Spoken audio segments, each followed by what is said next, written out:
and welcome to the Ellen Made Book Club. In this video I want to share some of my book recommendations for fall, for different kinds of fall moods, and also show you a couple of books that I hope to get to. This is a bit of a spontaneous video. I just kind of got in the mood and pulled some books off of my shelves that I think fit the vibe for fall very well.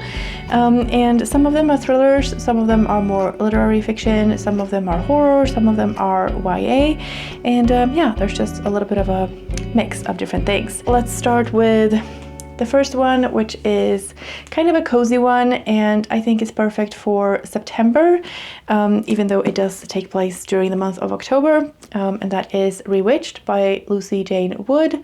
I read this last year at the end of September, or maybe in October. We follow a young woman who is a witch in London, and she works in a bookshop, and it's a secret that she's a witch. She's about to turn 30 years old, and if she doesn't prove herself as a witch, her magic might be taken away from her by her coven. So she has to complete these trials to show herself worthy to keep her magic. And there is a plot and there's a bit of a fantasy vibe, but it's mostly very just like heartwarming and uplifting, and it's about self-love and self-care and relationships and things. It's not a book that I would typically read, but I really enjoyed it. And if you're in the mood for something cozy and uplifting and sort of light, but still has a bit of a plot, I would recommend this one.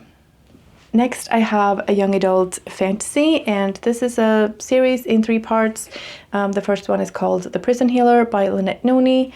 I don't read a lot of fantasy, but this one kept me engaged, and I think it's a really interesting concept. The main character is a healer at a prison, at this like death camp. It's a very sinister place, and it's a very like moody, broody environment, and the prisoners are put to hard work, and she has to care for them. And then the queen of the land arrives, but she's not feeling very well, and so Kiva, the main character, has to take her place in these trials for her sentencing and stuff, and then it sort of takes off from there. And yeah, I think it was a really good time. I've finished the whole series and I enjoyed it all, and I think it's very age appropriate. Another series that is YA, but thrillers, is The Naturals by Jennifer Lynn Barnes. I have just read the first book in this series, but it was a very fast-paced read, very engaging. I read this in like 2 days, which is very fast for me. It is a bit creepy, and like I would probably be scared if I read this when I was younger, but it is sort of tolerable and yeah, very engaging and mostly a fun time. We follow this group of teenagers who have natural abilities to read people and read emotions, or are very good with numbers and stuff like that. So they are natural gifts. It's not like magic or anything, but they are contacted by the FBI to work with them to solve cold cases. And then there's also a serial killer on the loose. Very engaging and yeah, fast-paced, so highly recommend this one. The next book is also a thriller, but more of a literary thriller, and it's for an adult audience, but we're in a school setting in New Zealand, and this is Pet by Catherine Chidgey. The writing in this is just stunning, and it's also very engaging. It's a bit of a slower thriller, and it is, not one of those like fast-paced popcorn thrillers, but yeah, I just love this so much. This is one of my favorite reads this year, and I want to read everything that Catherine Chidgey has written.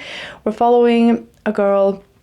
It's a dual timeline, so she's sort of looking back on her school days in 1984, and there's this new teacher that all of the kids want to impress, and they want to be her pet, and they want to be the special chosen student in the class. They're just competing for her attention and her, being the favorite.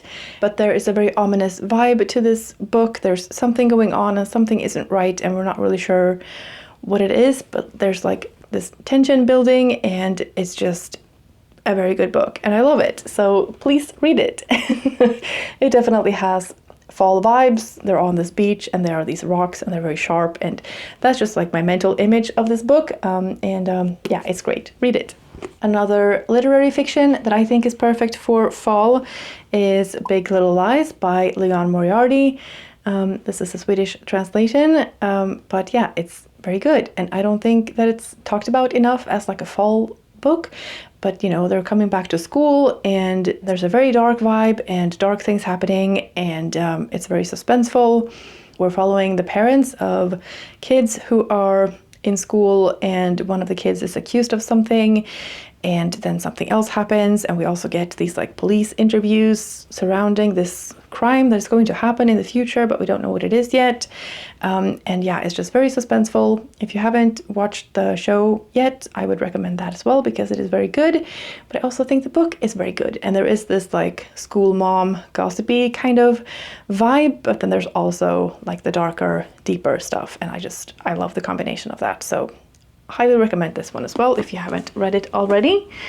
And then I have a couple of YA horror book recommendations. The first one I have mentioned before, and this one is Marina by Carlos Ruiz Zafón.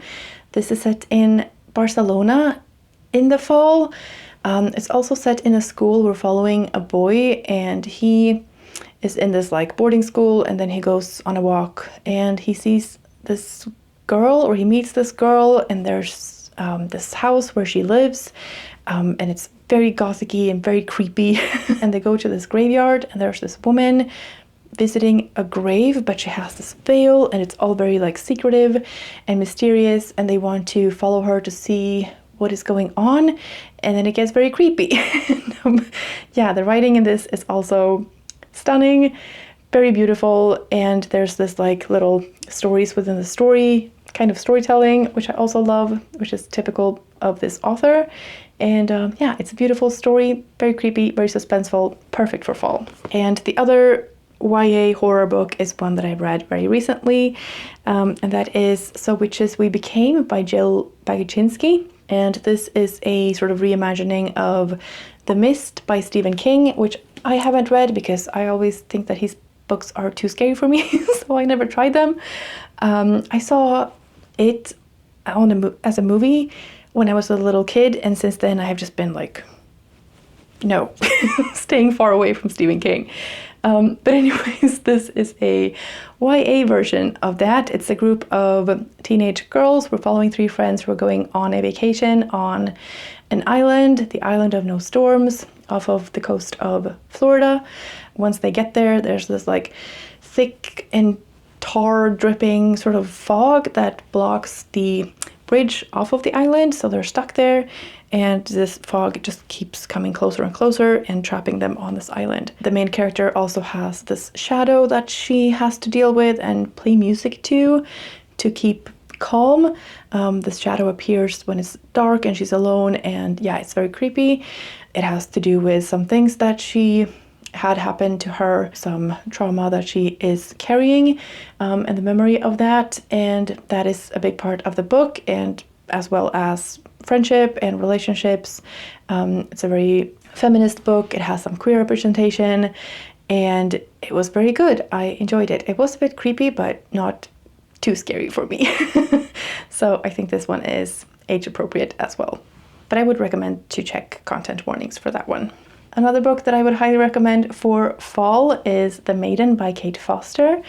This is a historical sort of murder mystery with a touch of romance set in Scotland in the 1600s, and I thought this was fantastic. It was nominated for the Women's Prize in 2024, and I think that sort of threw some people off, and they didn't think that this was like worthy of that prize, and so then they don't think the book is as good.